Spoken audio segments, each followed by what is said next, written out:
नमस्कार मंडळी, कसे आहात तुम्ही सगळे? Have a good day. मी पायल. तर आज आम्ही आलो बहिरमच्या यात्रेला. ही यात्रा विदर्भातील एक मोठी आणि सुप्रसिद्ध यात्रा आहे. ती अमरावती जिल्ह्यातील चांदूर बाजार तालुक्यात डिसेंबर ते जानेवारी महिन्यात भरते आणि 1 ते 1.5 महिना चालते. ही यात्रा बहिरम बाबा मंदिरात टेकडीवर भरते, जिथे महाराष्ट्रातून तसेच मध्य प्रदेश मधूनही भाविक येतात आणि येथे हंडी मटण हे विशेष आकर्षण आहे. त्याचप्रमाणे विविध मनोरंजनाच्या सोयी सुविधा, खाद्यपदार्थ इथे असतात. हे ठिकाण भैरवनाथ म्हणजेच बहिरम बाबाचे तीर्थक्षेत्र, अनेक कुटुंबाचे हे कुलदैवत सुद्धा आहे. या मंदिराच्या बाजूलाच एक गणपती मंदिर देखील आहे. पण आम्ही दर्शन घेतलं आणि मग निघालो आमच्या जागेवर जाण्यासाठी. जिकडे पाहाल तिकडे भरपूर गर्दी होती आणि त्या गर्दीमध्ये मला दिसलेलं हे सुंदर दृश्य खरंच बापलेकीचं नातं म्हणजे खूप भारी असतं. थोडं समोर येऊन बघितलं तर इकडे मित्रमंडळी छान एन्जॉय करत होते.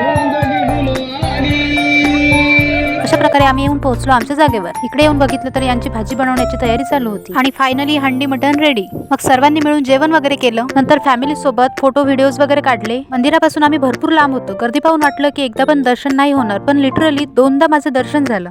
तर असा होता आजचा माझा दिवस. भेटूया नेक्स्ट व्लॉग मध्ये. थँक्यू. Bye bye.